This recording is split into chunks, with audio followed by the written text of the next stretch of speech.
How to fix Whirlpool washer error 5D.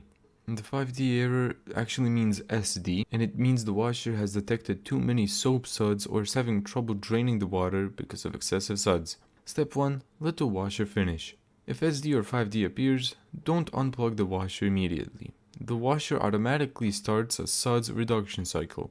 Wait for the cycle to finish. This may add several minutes to the wash cycle. Step 2. Check your detergent.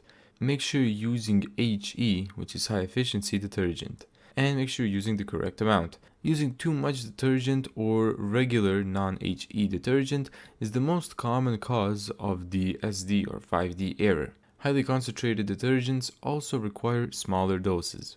Step 3. Run a clean washer cycle. Soap residue inside the washer can keep triggering the error.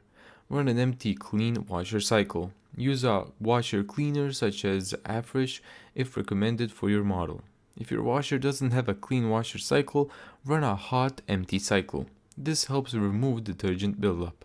Step 4. Check the drain system. If the error keeps returning, inspect the drain hose for kinks. Clean the drain pump filter and make sure the sandpipe isn't clogged. Poor drainage can also trigger the SD or 5D error. If the error won't go away, even with a correct detergent and a clean drain, it may indicate a hardware issue such as pressure sensor problems, drain pump issues, or worn hub or impeller components. At that point, further diagnosis or service may be needed. Thank you so much for watching this video. If you found this tutorial helpful, make sure to give it a thumbs up and subscribe. And as always, see you in the next video.